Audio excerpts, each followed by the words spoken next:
I had a jackal. I was born in Canada, and I've got an allegiance to Canada. Canada did a lot for me, gave my mind time to expand. Jewish community, and it's changed over the years. Just to Not for segue the best. momentarily, Yeah.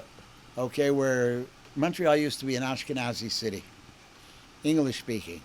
A lot of Jews have moved out of Montreal, English speaking Jews. Western Canada, Atlanta, okay, New San York. Diego, not so much New York, Florida. Um, Isn't there a bigger Ashkenazi population in New York than there is in Israel, though? no, but close. Yeah. I think at one point it Chicago. was, yeah.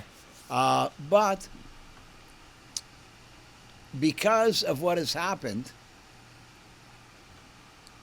France and Morocco have large speaking, French speaking Sepharad people.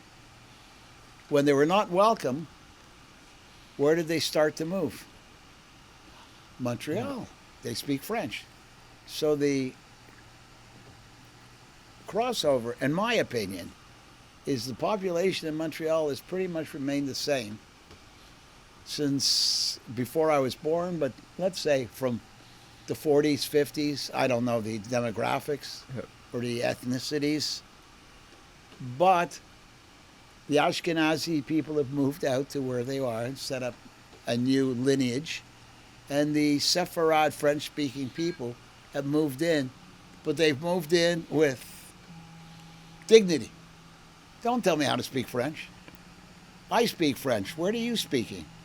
You're speaking, they call it joual, horse French. Like my dad's Quebecois French. Yeah, exactly. Yeah. Yeah, I don't understand your dad. I don't I either, don't think he unfortunately. understands what he says. He just throws words together, Yeah. right? It's like a Cajun sort of. Yeah, something like that. Yeah. So, and he's from Montreal too? He's from New Hampshire, but like my grandmother, Yeah. she was also born in New Hampshire, lived a little bit in Canada, but Right. she like went to French-speaking school in New Okay. Hampshire in the United States. Yeah. Fair enough. So yeah, so the demographics, and they've done very well because they're in the clothing business, what they call the schmata trade. Schmata meaning in Yiddish rag, the rag business. Okay. And so that's the makeup of Montreal. So the population probably of Jews in Montreal, there hasn't been any Ashkenaz synagogues brought in for many years now, but a lot more Sepharad synagogues.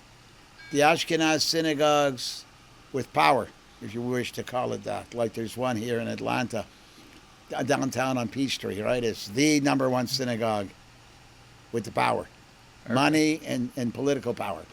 Montreal has the same in Westmount on St. Antoine Street. Or is it Sherbrooke? I don't remember. It's been a few years. But so that's how the city has been evolving. Okay. So, and then the Spanish and Portuguese synagogue and the Côte des Neiges area also. So those are a couple of the shuls that have been ingrained there, Ashkenaz. But there are Sepharad synagogues also who are beginning to be uplifted and their voices are being heard because of the Sepharad community. So, that's another element that we can cover. I know a lot about that too. Not a lot, but historically.